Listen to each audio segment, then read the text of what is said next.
Assalamu alaikum everyone. Welcome to Digital School. Today we are going to learn about use of modals verb. আজকে আমরা শিখতে যাচ্ছি modals ভার্বের ব্যবহার। সাধারণত এই modals ভার্বকে আমরা modals auxiliary verb বলে থাকি। কেন বলে থাকি? কারণ এই modals ভার্বগুলো সবসময় মেন ভার্বকে সাহায্য করে। আমরা আগের ক্লাসগুলোতে দেখেছিলাম যখন কোনো একটা ভার্ব অন্য একটা ভার্বকে সাহায্য করে সেইখানে যে ভার্বটা সাহায্য করে সে হয় হেল্পিং বা অক্সিলারি ভার্ব, আর যাকে সাহায্য করে সেই ভার্বটা হয় মেন ভার্ব। ঠিক আছে? তো আজকে আমরা এই বিষয়টা নিয়ে ডিটেলসে আলোচনা করব এবং এই মডালস ভার্ব কিভাবে সেন্টেন্সে ব্যবহৃত হয়, কি ধরনের অর্থ দেয়, কখন কোনটাকে ব্যবহার করব, এর বেসিক বিষয়গুলো আজকে আমরা শিখব। এর পরবর্তীতে আমরা কি করব, এই প্রত্যেকটা মডালস ভার্বের উপরে একটা করে ক্লাস মেক করব এবং সেখানে আমি দেখাবো কিভাবে আপনারা হাজার হাজার সেন্টেন্স মেক করবেন এবং সেইগুলো ইউজ করে কিভাবে আপনারা প্রতিদিন কথা বলবেন। কারণ আমাদের ইংলিশে কথা বলতে হবে। তো আপনারা যদি প্র্যাকটিক্যাল ইউজগুলো না দেখেন তাহলে সে বিষয়গুলো বুঝবেন না। তো আজকে হচ্ছে আমাদের কোথা থেকে শুরু করব, স্পোকেন ইংলিশ কোর্সের 6 নাম্বার ক্লাস। এর আগে কিন্তু আমরা 5টা ক্লাস শেষ করেছি। সেই ক্লাসগুলো দেখে না থাকলে অবশ্যই দেখে আসবেন। তো চলুন আজকে আমরা মূল ক্লাসে প্রবেশ করি এবং দেখতে থাকি কিভাবে এই মডেল অক্সিলারি ভার্বগুলো কাজ করে, কিভাবে এরা সেন্টেন্সে বসে, কি ধরনের অর্থ দেয়, সবকিছু আজকে আমরা জানবো। তো এখনও যারা আমাদের ইউটিউব চ্যানেলটি সাবস্ক্রাইব করেনি অবশ্যই সাবস্ক্রাইব করে দিবেন, আর যারা আমাদের ফেসবুক পেজ থেকে দেখবেন অবশ্যই ফলো করে দিবেন। তো চলুন আমরা আলোচনা শুরু করি। প্রথমে আমরা দেখব উইল এবং শ্যাল এই দুটা ভার্বের ব্যবহার। দেখেন, উইল এবং শ্যাল এই দুইটা ভার্ব সাধারণত বো এবং বে এরকম অর্থ দেয়। এরা ভবিষ্যৎকে নির্দেশ করে। আমরা যখন ফিউচার টেন্স শিখি তখন আমাদের এই দুইটা ভার্বের ব্যবহার আমরা দেখেছি, কিন্তু মূলত এরা মডাল অক্সিলারি ভার্ব। এরা হচ্ছে সবসময় মেন ভার্বকে সেন্টেন্স গঠনে সাহায্য করে। আমরা প্র্যাকটিক্যালি সেই বিষয়টা দেখব। প্রথম অবস্থায় আপনাদের মনে রাখতে হবে এই উইল এবং শিয়াল ভবিষ্যৎকে নির্দেশ করে এবং বো এবং বে, বেন এইরকম অর্থ দেয়। এই অর্থটা দেয় ওরা সাবজেক্ট অনুযায়ী। আমরা এর আগের ক্লাসগুলোতে দেখেছিলাম সাবজেক্ট অনুযায়ী আমাদের একটা ভার্বের টার্মটা চেঞ্জ হতে পারে। যেমন এখানে বো এবং বে এরকম দেখতেছেন, তাই না? অর্থাৎ এই উইল এবং শিয়ালের দুইটার অর্থই কিন্তু এইরকম, কিন্তু সাবজেক্ট অনুযায়ী। ঠিক আছে? এখন কথা হচ্ছে কখন উইল ব্যবহার করবেন, কখন শ্যাল ব্যবহার করবেন। আপনি যেখানে উইল ব্যবহার করবেন আপনি চাইলে সেখানেই শ্যালকে ব্যবহার করতে পারবেন। এখন কোশ্চেন হচ্ছে এদের ভিতরে আসলে তাহলে পার্থক্যটা কি? দুইটা কেন? একটা হইলেই তো হইতো। দেখেন, যদি স্বাভাবিকভাবে আপনি কোনো কথা বলেন সেক্ষেত্রে আপনি উইলকে ব্যবহার করতে পারবেন। আর যদি একটু ভদ্রভাবে, অর্থাৎ আপনি যদি বুঝাইতে চান আপনি একজন ভদ্র মানুষ, সেই ক্ষেত্রে আপনি শ্যালকে ব্যবহার করতে পারেন। কারণ এই শ্যাল দ্বারা একটু পোলাইট বোঝায়। ঠিক আছে? এই ছাড়া আর কোনো পার্থক্য নেই। অর্থ একই এবং এর ব্যবহারও একই, কিন্তু আপনি যদি নিজেকে একটু ভদ্র বলে পরিচয় দিতে চান সেক্ষেত্রে আপনি শ্যালকে ব্যবহার করতে পারেন। চলুন আমরা এক্সাম্পলে দেখি এদের অর্থ কেমন হয় এবং এরা সেন্টেন্সের কোথায় বসে। এইখানে দেখেন একটা সেন্টেন্স আমি নিয়েছি, আই উইল অথবা আই শ্যাল গো। আমরা চাইলে উইলকে রাখতে পারি অথবা শ্যালকে রাখতে পারি, একটা বাদ দিয়ে দেবো, একটা রাখবো। ঠিক আছে? যেটা ইচ্ছা। আই উইল গো, আমি যাব। দেখেন এইখানে এ উইল এবং শ্যালের একটা অর্থ আছে, সেটা হচ্ছে গো। এরকমটা অর্থ দিছে। ঠিক আছে? এখন কথা হচ্ছে এই উইল এবং শ্যাল এইখানে কি মেন ভার্ব নাকি মডাল অক্সিলারি, সেটা আমাদের একটু বুঝতে হবে। দেখেন, আমি এর আগের ক্লাসগুলোতে বলেছি যদি একটা সেন্টেন্সে দুইটা ভার্ব থাকে তাহলে একটা হবে হেল্পিং বা অক্সিলারি ভার্ব আর একটা হবে মেন ভার্ব। তো এখানে আমরা মডাল অক্সিলারি ভার্ব এই কারণে বলবো কারণ এখানে প্রত্যেকটা হচ্ছে মডাল ভার্ব, আর যেহেতু এরা সাহায্য করবে অন্য একটা মেন ভার্বকে, এই জন্য এদেরকে বলা হয় মডাল অক্সিলারি।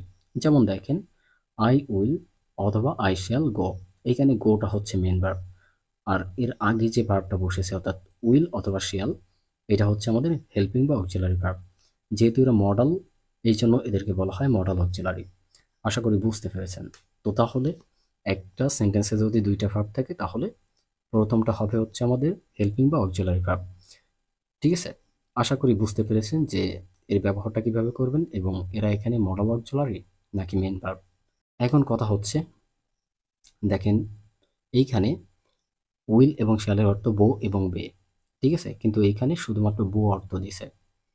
এখন কখন বে অর্থ দিবে বা কখন আমরা বুঝবো? দেখেন, আমরা যদি সাবজেক্টকে পরিবর্তন করি তাহলে আমাদের বে অর্থ দিবে। কিভাবে? দেখেন, আমি যদি বলি সে স্কুলে যাবে, সে স্কুলে যাবে, সেক্ষেত্রে আমি বলতে পারি হি উইল অথবা হি শিয়াল গো টু স্কুল, সে স্কুলে যাবে। তখন কিন্তু আমাদের বে এই অর্থটা চলে আসতেছে অটোমেটিক্যালি। সাবজেক্ট পরিবর্তন করলে আমাদের এই অর্থের কিছুটা পরিবর্তন হয়, কিন্তু আমাদের মূল জায়গাটা ঠিক থাকে। মানে সে যে ভবিষ্যতে যাবে সেই বিষয়টা কিন্তু এখানে বোঝাচ্ছে। সেই স্কুলে যাক অথবা বাড়িতে যাক, যেখানে যাক, কিন্তু বে অথবা বউ এরকম অর্থ দিবে। আশা করি ক্লিয়ার হয়েছেন কখন বউ এবং কখন বে অর্থ দেয়। এখন আমরা দেখব ক্যান, মে এবং মাইটের ব্যবহার। এই ৩টা ভার্বের ব্যবহার আমাদের একসাথে দেখতে হবে। কারণ কি? এই ৩টা ভার্বের অর্থই হচ্ছে পারা। দেখেন, এখন কোনটা কখন আমরা ব্যবহার করব এটা হচ্ছে বিষয়। দেখেন, আপনি যখন কোনো একটা কাজ করবেন অথবা যখন কোথাও যাবেন বা যে কোনো কিছুর কমিটমেন্ট আপনি করবেন, তখন যদি আপনি 100% শিওর থাকেন, তাহলে আপনি ক্যানকে ব্যবহার করবেন। যদি আপনার ভিতরে একটু ডাউট থাকে যে আমি ওই কাজটা করতেও পারি, নাও পারি, বা আমি ওইখানে যেতেও পারি, নাও পারি, সেই ক্ষেত্রে আপনি মেকে ব্যবহার করবেন। এরপরে হচ্ছে মাইট। মাইট কখন ব্যবহার করবেন? ঠিক মেয়ের মতো, যখন আপনি সেই বিষয়টা নিয়ে শিওর না, কিন্তু আপনি একটু ভদ্রভাবে বলতে চাচ্ছেন, আমি হয়তো ওইখানে যেতে পারি। মানে আপনার ভিতরে একটা কনফিউশন আছে, তখন আপনি মাইটকে ব্যবহার করবেন। এইখানে আমরা 100%, 40% এবং 50% দিয়ে বুঝিয়েছি। মানে যখন আপনি শিওর থাকবেন 100%, তখন আপনি ক্যানকে ব্যবহার করবেন। আমরা এক্সাম্পলে যাই। দেখেন, আই ক্যান গো, আমি যেতে পারি। কোনো সন্দেহ নেই। আপনাকে কেউ বলল যে আপনি কি ওই জায়গায় যাবেন? আপনি বললেন হ্যাঁ আমি যেতে পারি।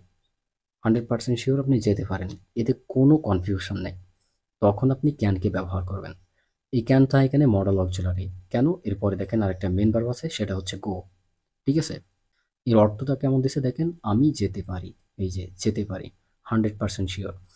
এখন আপনার ফ্রেন্ড সার্কেল, আপনার বাবা-মা, আপনার পাড়া প্রতিবেশী যখন কোনো কাজের কথা বলবে বা যখন কোথাও যেতে বা কোনো কিছু বলবে যে, "আপনি কি এটা করতে পারেন? আপনি কি ভাত খেতে পারেন? আপনি কি বই পড়তে পারেন? আপনি কি বাজারে যেতে পারেন?" যা কিছু জিজ্ঞেস করুক না কেন, সেই বিষয়টা যদি আপনি 100% শিওর থাকেন যে, "হ্যাঁ, আমি এটা পারি", তাহলে আপনাকে এই ক্যানের ব্যবহারটা করতে হবে। অর্থাৎ আপনার সক্ষমতাকে প্রকাশ করার জন্য আপনাকে ক্যানকে ব্যবহার করতে হবে এবং আপনি 100% সেটা পারেন, সেটা আপনাকে বোঝানোর জন্য ক্যানকে ব্যবহার করতে হবে। আশা করি বুঝতে পেরেছেন। এরপরে আসেন মে। মে কখন ব্যবহার করবেন? মে ব্যবহার করবেন সেই সময় যখন আপনি ওই বিষয়টা নিয়ে সিওর না, যে আপনি যেতেও পারেন, নাও পারেন। কিন্তু আপনি তাকে বলতেছেন, "হ্যাঁ, আমি যেতে পারি।" অথবা এইভাবে বলতেছেন, "আমি মনে হয় যেতে পারি।" মানে বিষয়টা নিয়ে আপনার ভিতরেও একটু কনফিউশন আছে। এইজন্য এটাকে আমি 40% দিয়েছি। মানে 100% আপনি সিওর না। ঠিক আছে? যেমন আমরা এক্সাম্পলটা দেখি। "I may go", আমি মনে হয় যেতে পারি। এইখানে মনে হয় কথাটা না লিখলেও হয়। অর্থাৎ আপনি যখন মে ব্যবহার করবেন, আই মে গো, এই কথাটা যখন একজন নেটিভ শুনবে, অর্থাৎ যাদের দেশের ল্যাঙ্গুয়েজ ইংলিশ, তারা যখন এটা শুনবে তখন তারা বুঝতে পারবে যে এটা শিওর না, অর্থাৎ এ এখানে যেতেও পারে, নাও পারে। কিন্তু আমি আপনাকে বোঝানোর জন্য এই মনে হয় কথাটা এখানে লিখেছি। তাহলে আপনার ভিতরে যখন কনফিউশন থাকবে তখন আপনি মেকে ব্যবহার করবেন। আই মে গো, আমি মনে হয় যেতে পারি। এখন কথা হচ্ছে, এই মে এখানে কি ভার্ব? মেন ভার্ব নাকি মডেল অক্সিলারি? এটা হচ্ছে এখানে মডেল অক্সিলারি হিসেবে বসেছে, কারণ এই গোকে সাহায্য করেছে। দেখেন, আমি শুধুমাত্র আপনাদের বোঝানোর জন্য এখানে গো ভার্বকে নিয়ে সবগুলো উদাহরণ মেক করেছি, যাতে আপনারা ইজিলি ক্যাচ করতে পারেন। ঠিক আছে? আপনারা গোর পরিবর্তে এখানে ইট, এখানে পেলে, এখানে রান, যা কিছু ইচ্ছা মানে যে কোনো ভার্ব এখানে বসাতে পারেন। ঠিক আছে?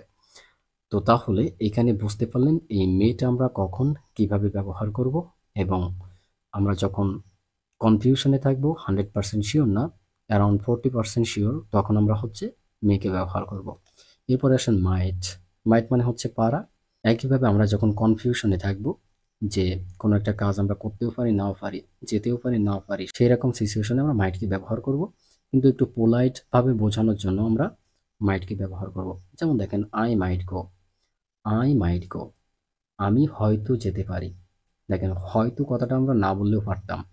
আমি যেতে পারি, আই মাইট গো, এতটুকু বললেই হতো। আপনি যখন আই মাইট বলতেছেন তখন একজন নেটিভ স্পিকার বা যাদের দেশের ল্যাঙ্গুয়েজ ইংলিশ, তারা কিন্তু বুঝতে পারবে যে এই বেচারা যেতে পারবে না, ইনি কনফিউশনে আছে, যেতেও পারে, নাও পারে।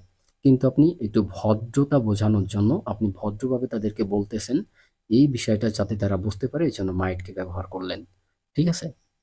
তো এইরকম যত কথা আপনি বলেন, আমি হয়তো খেতে পারি, I might eat, আমি হয়তো খেলতে পারি, I might ফেলে। ঠিক আছে? কিন্তু যখন আপনি মাইটকে ব্যবহার করবেন অটোমেটিক্যালি তারা বুঝে নিবে ইনি খেলতেও পারে, নাও পারে, ইনি যেতেও পারে, নাও পারে, ইনি খেতেও পারে, নাও পারে। মানে এর ভিতরে কনফিউশন আছে। ঠিক আছে? তো আশা করি বুঝতে পেরেছেন ক্যান, মে, মাইট কোথায় কিভাবে ব্যবহার করবেন। এখন আসেন মাস্ট। মাস্ট মানে হচ্ছে অবশ্যই পারা, অর্থাৎ 100% প্লাস। যখন আপনি ওভার কনফিডেন্ট থাকবেন, ঠিক আছে? তখন আপনি মাস্টকে ব্যবহার করবেন। মাস্ট মানেও কিন্তু একইভাবে পারা। যেমন আপনি যদি কোনো একটা কাজ নিয়ে বা কোনো একটা জায়গায় যাওয়া নিয়ে যদি 100% প্লাস কনফিডেন্স থাকেন, মানে অবশ্যই যাবেন, মিস হওয়ার কোনো চান্স নেই, সেই ক্ষেত্রে আপনি মাস্টকে ব্যবহার করবেন। যেমন এই সেন্টেন্সটা দেখেন, আই মাস্ট গো, আমি অবশ্যই যেতে পারি অথবা আমি অবশ্যই যাব। ঠিক আছে? এইরকম অর্থ দেয়। দেখেন এই মাস্ট মানে হচ্ছে আপনি ওভার কনফিডেন্স। আপনার ফ্রেন্ড সার্কেল অথবা আপনার ভাই ব্রাদারের ভিতরে দেখবেন যে দু একজন থাকে যারা সবসময় ওভার কনফিডেন্স। ঠিক আছে? তো তারা সবসময় এরকম কথা বলে যে আমি অবশ্যই যাব। ঠিক আছে? আমি অবশ্যই এই কাজটা করতে পারি। আমি অবশ্যই গেম খেলতে পারি। এরকম মানে ওভার কনফিডেন্স নিয়ে কথাগুলো বলে।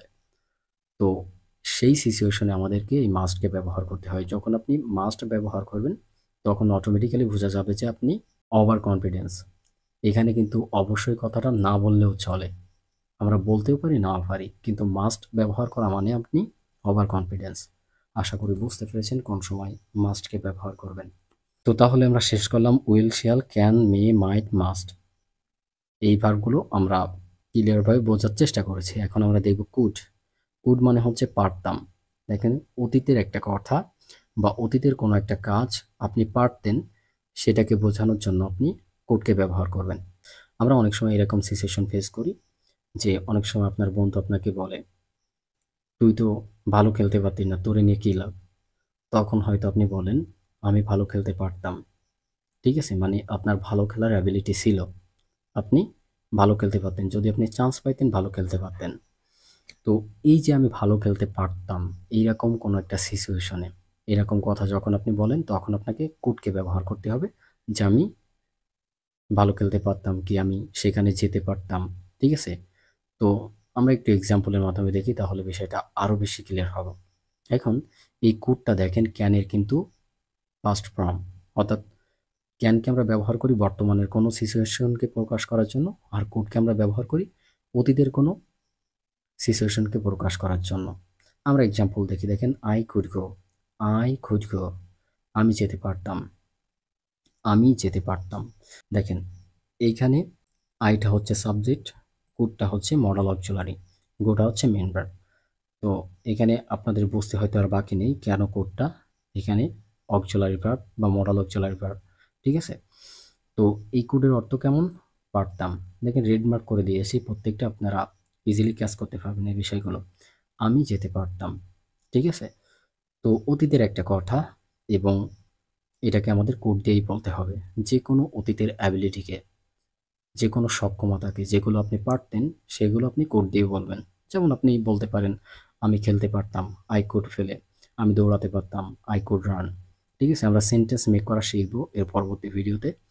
আস্তে, আস্তে করে আমরা অ্যাডভান্স লেভেলে যাব। চিন্তা করার কোনো কারণ নেই। আপনারা সবকিছু এই কোর্সে পেয়ে যাবেন। এরপরে আমরা চলে যাব উডের ব্যবহারে। উডটা কিভাবে কাজ করে এবং সেন্টেন্সে কেমন অর্থ দেয় সেটা আমাদের একটু জানতে হবে। দেখেন উডটা বেসিক্যালি পারফেক্ট কোনো অর্থ দেয় না। এরা মেন ভার্বের সাহায্য নিয়ে একটা অর্থ দেয়। উডের অর্থ এরকম হয় তাম, তাম এরকম একটা অর্থ হয়। আমরা এক্সাম্পলটা দেখি, দেখেন I would go, I would go, আমি যেতাম। দেখেন আমি প্রথমেই বলেছি উড মেন ভার্বের একটু সাহায্য নিয়ে অর্থটা কমপ্লিট করে। দেখেন আমি যেতাম, এই যে যাওয়ার সাথে তাম মিলে হয়ে গেছে যেতাম, মানে এই গো মানে তো যাওয়া, এর থেকে যে আর উড়ের অর্থ তাম, যেতাম। ঠিক আছে? তো তাহলে এই মেন ভার্বকে সাহায্য করে হচ্ছে উড। এই জন্য উড হচ্ছে এখানে অক্সিলারি বা মডাল অক্সিলারি ভার্ব। ঠিক আছে? তো তাহলে আমরা বুঝতে পারলাম যে উডকে আমরা কিভাবে চিনব যে মডাল অক্সিলারি নাকি মেন ভার্ব। আর এই উড দেখেন সবসময় অতীতের কোনো কথাকে রিপ্রেজেন্ট করে। যেমন আমি যেতাম, মানে অতীতে আমি যেতাম। ধরেন আপনি বললেন যে আমি স্কুলে যেতাম। কেউ যদি আপনাকে জিজ্ঞাসা করে, কিরে তুই স্কুলে যাতি? বললেন যে হ্যাঁ আমি স্কুলে যেতাম। কিরে তুই কি বই পড়তিস? হ্যাঁ আমি বই পড়তাম। তুই কি বাজারে যাতিস? হ্যাঁ আমি বাজারে যেতাম। তুই কি ভাত খাতিস? হ্যাঁ আমি ভাত খেতাম। অথবা জিজ্ঞেস করলো তুই কি ফাস্টফুড খাতিস? হ্যাঁ আমি ফাস্টফুড খেতাম। এরকম সিচুয়েশনে আপনারা যখন পড়বেন তখন আপনাদের উডকে ব্যবহার করতে হবে। এই প্রত্যেকটা মডালস ভার্বের ব্যবহার আমরা এর পরবর্তী ক্লাসগুলোতে দেখব এবং সেখানে হাজার হাজার সেন্টেন্স মেক করা আমরা শিখব। তো আশা করি বুঝতে পেরেছেন উডটা এখানে মডাল অক্সিলারি হিসেবে বসেছে এবং এটার অর্থ হচ্ছে তাম, এবং এই উডটা আমাদের মেন ভার্বের হেল্প নিয়ে একটা পূর্ণাঙ্গ অর্থ দেয়। ঠিক আছে? এরপরে আসেন শুড। শুড মানে হচ্ছে উচিত। কোনো কিছু করা উচিত অর্থে আমরা শুডকে ব্যবহার করি। ঠিক আছে? একই সাথে আমরা দেখি অট টু। ঠিক আছে? এই অট টু আমরা উচিত অর্থে ব্যবহার করি, অর্থাৎ কোনো কিছু করা উচিত এরকম অর্থে হয় আমরা শুড ব্যবহার করব, না হয় অট টুকে ব্যবহার করব। এখন কথা হচ্ছে কোনটাকে কখন ব্যবহার করব। ছোট্ট একটা পার্থক্য আছে দেখেন, শুড আমরা স্বাভাবিকভাবে যখন কোনো কথা বলি ন্যাচারালি তখন আমরা শুডকে ব্যবহার করি। আর যখন আমরা একটু পোলাইট বা ভদ্রভাবে বলতে চাই তখন আমাদের অট টুকে ব্যবহার করা উচিত। এখন আপনি যেটা খুশি সেটা ব্যবহার করতে পারেন। ন্যাচারালি আমাদের দেশে আগেই বলেছি শুডকে ব্যবহার করে বেশি। চলেন আমরা এক্সাম্পলে চাই এরা কিভাবে অর্থ দেয় এবং সেন্টেন্সে কোন ভার্ব হিসাবে কাজ করে। দেখেন I should go. I should go, আমার যাওয়া উচিত। এই উচিত অর্থ দিছে, অর্থাৎ শুড মানে উচিত, গো মানে যাওয়া, আমার যাওয়া উচিত। তো এইখানে যেহেতু এই গোটা মেন ভার্ব, এই জন্য শুডটা হচ্ছে এখানে মডাল অক্সিলারি, কারণ এই গোকে হেল্প করেছে সেন্টেন্সটা মেক করার ক্ষেত্রে। তো তাহলে আই শুড গো, আমার যাওয়া উচিত। এখানে শুডকে আমরা মডাল অক্সিলারি হিসেবে ব্যবহার করেছি এবং গোকে মেন ভার্ব হিসেবে ব্যবহার করেছি। আশা করি বুঝতে পেরেছেন। এরপরে আমরা চলে যাব ought to এর ব্যবহারে। একইভাবে দেখেন এই এক্সাম্পলটা দেখি, I ought to go। I ought to go, আমার যাওয়া উচিত। ঠিক একইভাবে শুধুমাত্র পোলাইটের ক্ষেত্রে আমরা ought to কে ব্যবহার করতে পারি। ঠিক আছে? একইভাবে ought to এখানে হচ্ছে মডাল অক্সিলারি আর গোটা হচ্ছে মেন ভার্ব। আশা করি বুঝতে পেরেছেন এই দুইটা ভার্ব কিভাবে ব্যবহৃত হয় এবং কিভাবে সেন্টেন্সে বসে। তো এইটা ছিল হচ্ছে আমাদের মূলত বেসিক ক্লাস। এইখানে আমরা কি শিখলাম সেটা একটু বোঝার চেষ্টা করি। এই মডেল অক্সিলারি ভার্বগুলো একটা সেন্টেন্সে কি ভার্ব হিসাবে বসে এবং কি ধরনের অর্থ দেয়, কিভাবে কাজ করে, কোনটা কখন ব্যবহার করব, এই বিষয়গুলো আমরা বেসিকভাবে জানার চেষ্টা করেছি। এর পরবর্তী ক্লাসগুলোতে আমরা ডিটেলসে শিখব কীভাবে সেন্টেন্স মেক করতে হয়, হাজার হাজার সেন্টেন্স কীভাবে মেক করতে পারি, প্র্যাকটিক্যালি কীভাবে আমরা কথা বলতে পারি, সব কিছু আমরা শিখব। তো আশা করি বুঝতে পেরেছেন যে এই ভার্বগুলো কীভাবে ব্যবহার করবেন, কখন কোনটা ব্যবহার করবেন। তো আজকের ভিডিওটা হচ্ছে এতটুকুই। যদি ভিডিওটা ভালো লাগে, again you should like, comment and share this video. If you watch this video from my YouTube channel, you should subscribe, and if you watch this video from my Facebook page, you should follow and share again. So that's all today. Assalamu alaikum. See you soon.